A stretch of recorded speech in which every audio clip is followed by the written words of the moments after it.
우리 함께 사도신경으로 신앙 고백하시겠습니다. 나는 전능하신 아버지 하나님 전지의 창조주를 믿습니다. 나는 그의 유일하신 아들 우리 주 예수 그리스도를 믿습니다. 그는 성령으로 잉태되어 동정녀 마리아에게서 나시고 본디오 빌라도에게 고난을 받아 십자가에 못 박혀 죽으시고 장사된 지 사흘 만에 죽은 자 가운데서 다시 살아나셨으며 하늘에 오르시어 전능하신 아버지 하나님 우편에 앉아 계시다가 거기로부터 살아있는 자와 죽은 자를 심판하러 오십니다. 나는 성령을 믿으며 거룩한 공교회와 성도의 교제와 죄를 용서받는 것과 몸의 부활과 영생을 믿습니다. 아멘. 우리 함께 찬송가 212장 겸손히 주를 섬길 때 괴로운 일이 많으나 우리 함께 찬송하도록 하겠습니다. 찬송가 212장입니다. 212장.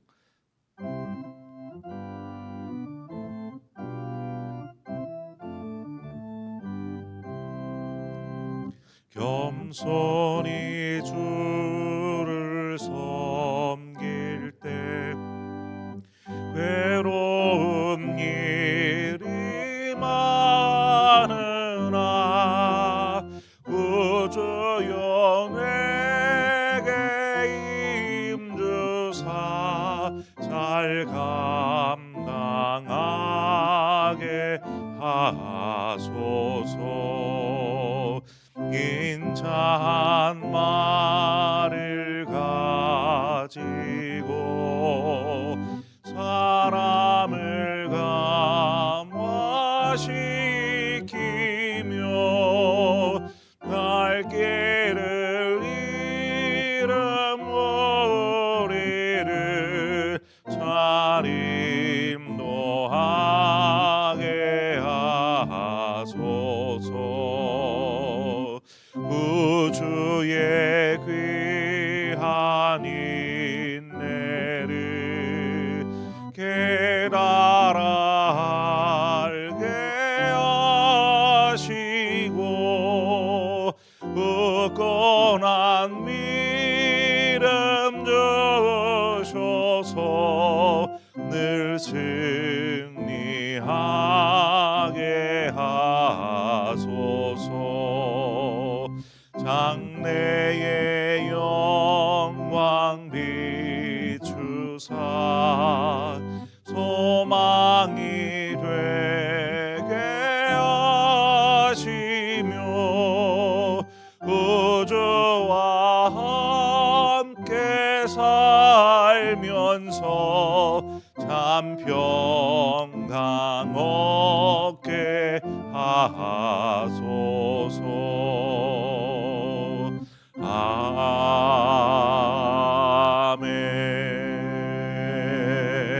아멘. 하나님 말씀 보겠습니다. 전도서 9장 13절에서 마지막 18절의 말씀입니다. 전도서 9장 13절에서 마지막 18절의 말씀 우리 한 절씩 교독해서 보도록 하겠습니다. 내가 또 해 아래에서 지혜를 보고 내가 크게 여긴 것이 이러하니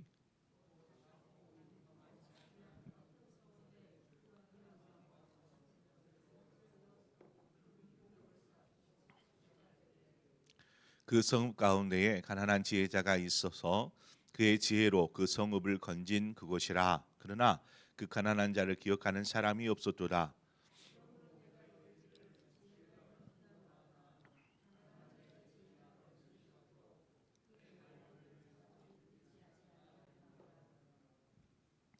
조용히 들리는 지혜자들의 말들이 우매한 자들을 다스리는 자의 호령보다 나으니라.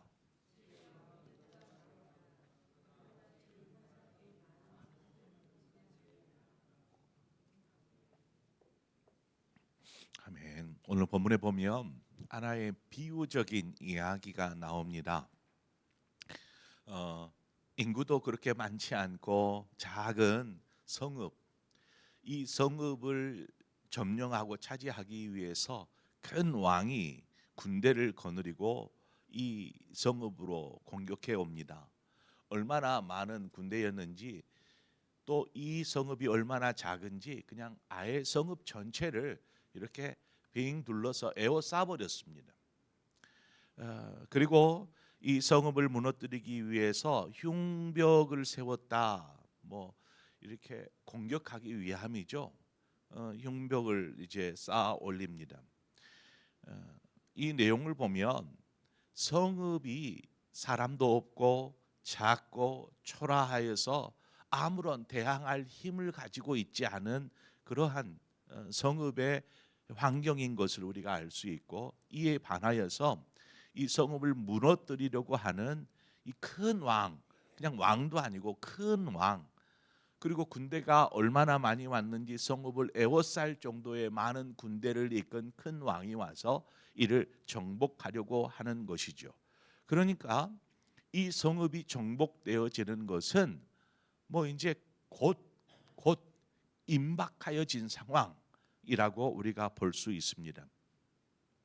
그런데 그 성읍, 작은 성읍 안에 한 가난한 지혜자가 있었습니다.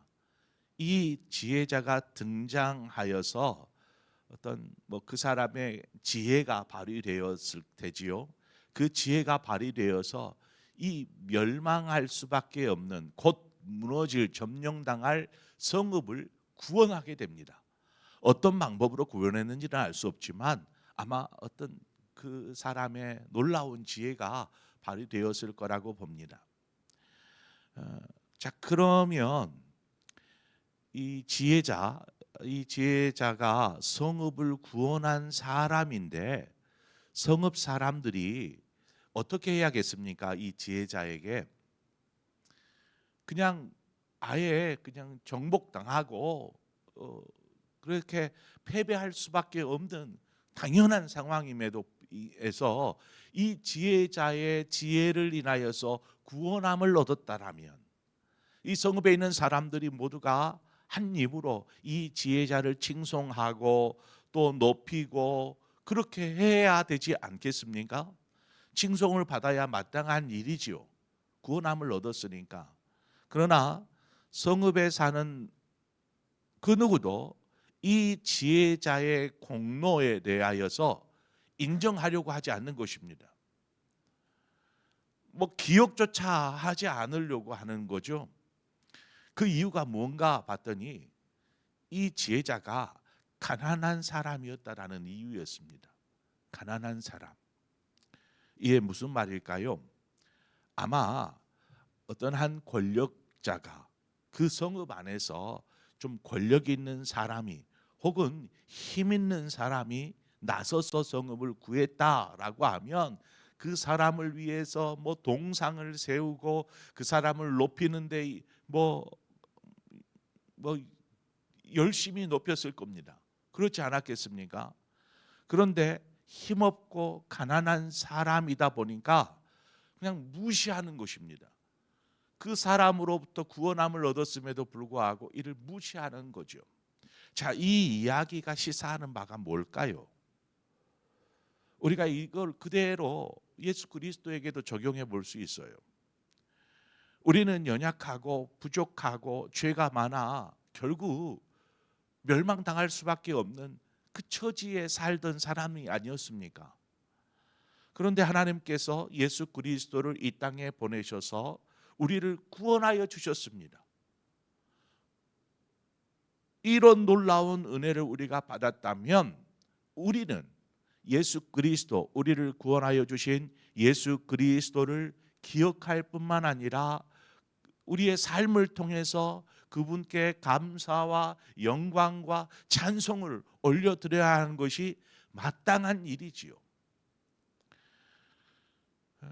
예수님께서 이 땅에 오실 때에 어떤 대단한 권력을 배경으로 한 왕의 아들이거나, 혹은 뭐 당대에 뭐 떵떵거릴 만한, 큰 소리 낼 만한 어떤 권문세가의 집안에 태어난 것이 아니었습니다. 그저 베들레헴 한 마구간에서 가난한 요셉과 마리아의 아들로 태어나시죠. 어,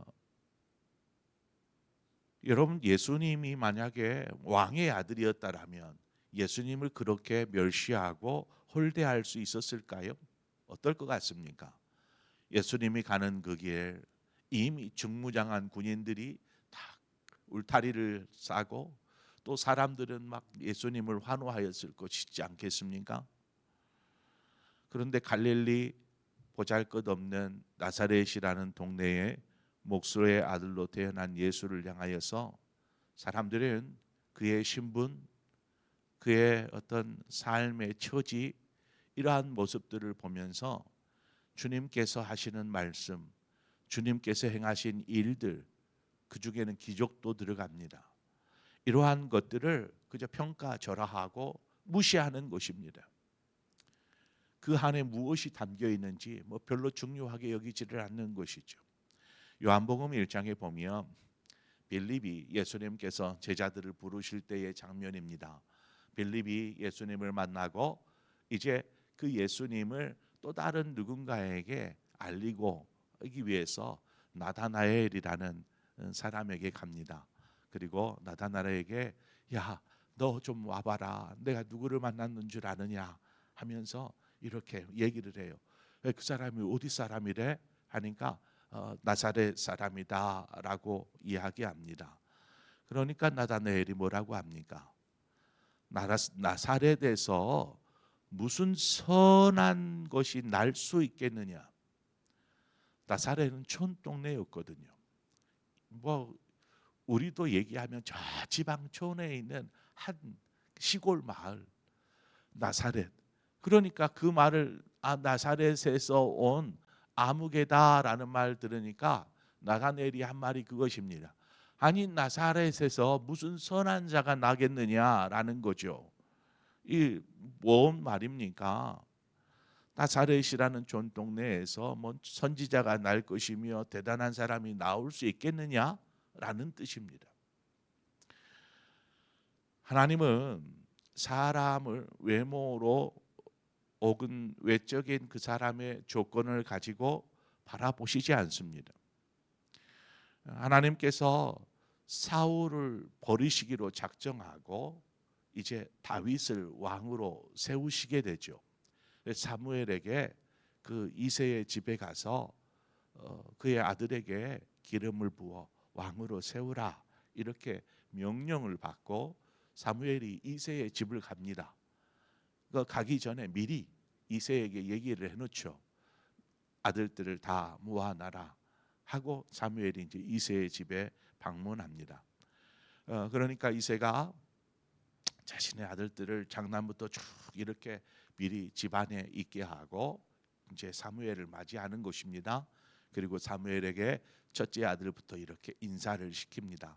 첫째 아들 엘리압이 사무엘 앞에 가서 인사를 쭉 하니까 이렇게 사무엘이 엘리압을 딱 보더니 어떤 생각을 하냐면 여호와의 기름 부으실 자가 과연 주님 앞에 있도다. 이 속으로의 이야기예요.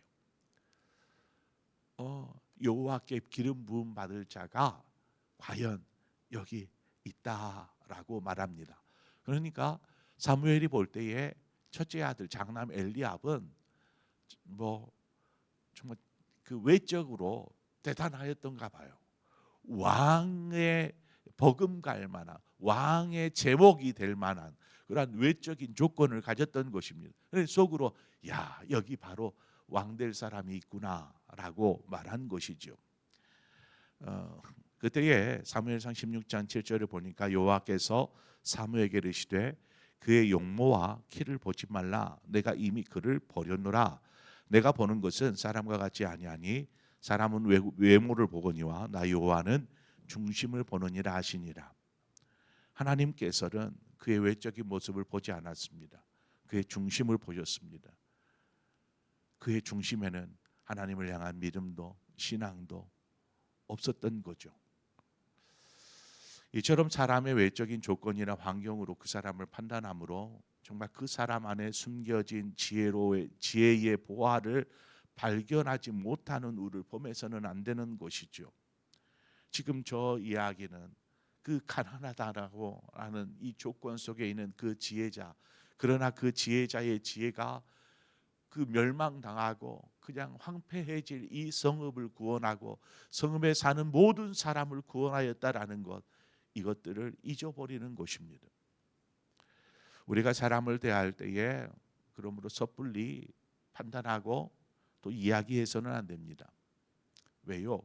그 사람이 어떤 사람인지 우리는 다 알 수 없기 때문이죠. 하나님이 보실 때에는 그 한 사람이, 한 사람을 향한 하나님은 사랑을 가지고 계시고 그를 존귀하게 여기는 그런 영혼이 아닙니까? 또 그 안에는 생명, 하나님을 향한 생명이 있는데 우리가 어찌 사람을 함부로 상대하고 또 이야기하며 대할 수 있겠습니까? 아브라함이 지나가던 길가를 지나가던 나그네를 부지중에 섬겼습니다. 그런데 알고 보니 그가 누구였습니까? 나그네들이 천사였지 않습니까? 근데 부지중에 천사를 대접하는 이 일들을 통해서 자신이 앞으로 겪게 될 일, 앞으로 소돔과 고모라가 어떻게 될 일, 이러한 것들을 다 듣게 되지 않습니까? 여러분, 그렇습니다.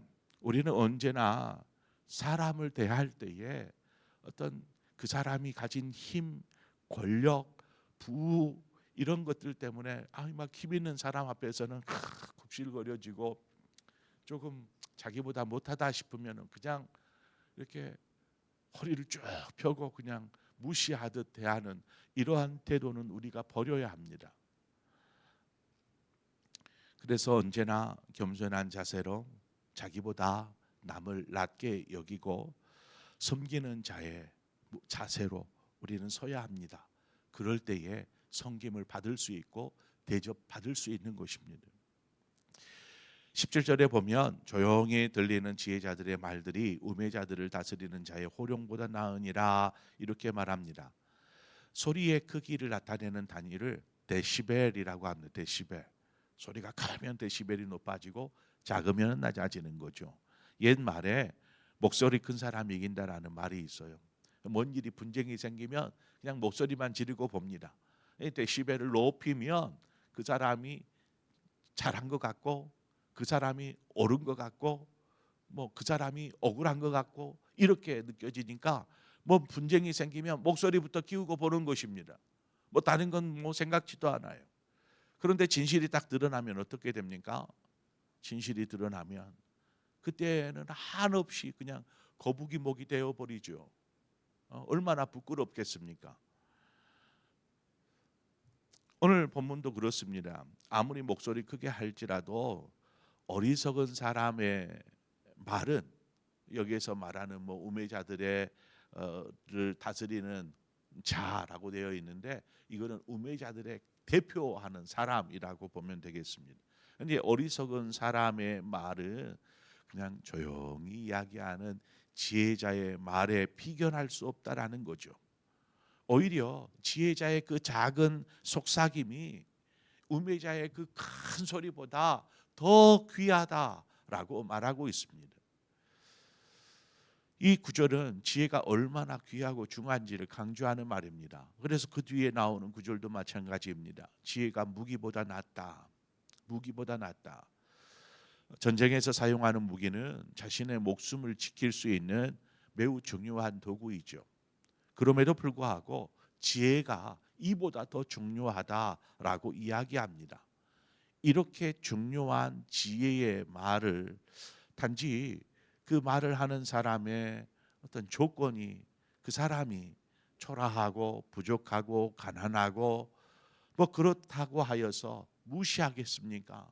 아니면 목소리 큰 사람의 말이 이렇게 옳게 여겨지는 이러한 상황이 되겠습니까? 만약 목소리 큰 사람의 말이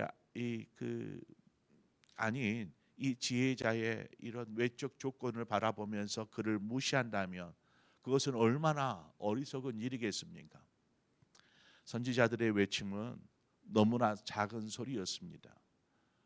죄악된 이스라엘, 패망으로 달려가는 이스라엘에 그들 앞에 서서 하나님의 말씀을 선포하는 선지자들, 이들이 목소리를 그냥 내면서 하지만 그 수많은 그 죄악들 속에서 그 소리는 그냥 삼킴을 당하는 거죠.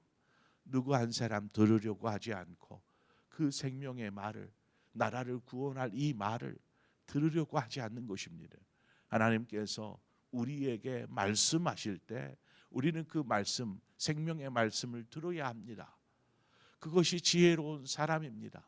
그냥 귀 닫고 아무리 좋은 말씀이 선포되어져도, 생명의 말씀이 선포되어져도, 회복할 수 있는 말씀이 선포되어져도 이 말을 무시한다면 우리는 우매한 자로서밖에 살 수 없는 것이죠.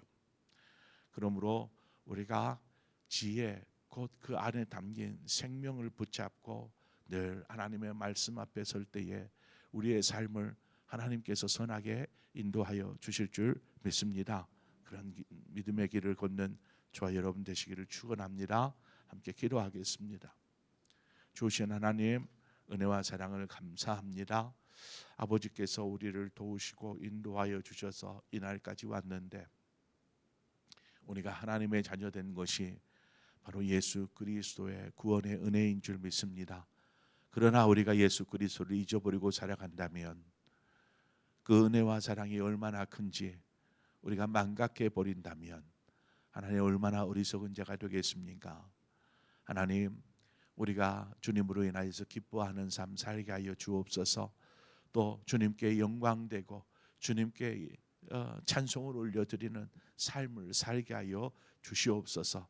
또한 우리의 일상의 삶을 통해서 지혜의 말에 귀를 기울이게 하시되, 어떤 사람의 어떤 외적인 조건들, 사람의 말보다 정말 생명이 담겨져 있는 참 지혜이신 하나님의 말씀, 그 진리 앞에서는 우리가 되어서 그 말을 잘 듣고 그 말씀에 순종하며 생명을 누리는 삶, 지혜를 누리는 삶을 사는 우리 모두가 되게 하여 주옵소서. 예수 그리스도의 이름으로 기도합니다. 아멘. 오늘 이 시간 말씀을 생각하면서 하나님, 우리가 구원의 은혜에 늘 감사하며 예수 그리스도의 제자로서 그분의 영광을 위해 사는 삶이 되게 하여 주옵소서. 늘 지혜롭게 말하고 행동하게 하여 주시옵소서. 그 지혜의 말을 소중하게 여길 줄 아는 사람이게 하여 주옵소서 하는 마음으로 말씀을 묵상하면서 우리가 함께 기도하기를 원하고, 더불어서 지금 이제 중고등부가 계속 수련회 중입니다. 그리고 내일부터는 이제 아동부가 수련회를 진행하게, 성경학교를 진행하게 될 터인데, 여러분 이것을 위해서 함께 기도해 주시고, 눈이 많이 와서 길이 많이 미끄럽습니다. 여러분들 가시는 길 어렵지 않도록 이렇게 미끄러지거나 추워서 감기 들지 않도록, 또 우리 성도들 환우들이 있습니다. 우리 환우들이 이러한 어려운 때에 잘 버텨낼 수 있도록 우리 환우들을 생각하면서 함께 기도하기를 원합니다. 우리 함께 기도하겠습니다. 좋으신 하나님 아버지, 은혜를 감사합니다. 아버지, 우리가 구원함을 얻을 수 있는 어떤 방법도 길도 없었지만 예수 그리스도를 통해서 우리를 구원하여 주신 하나님의 그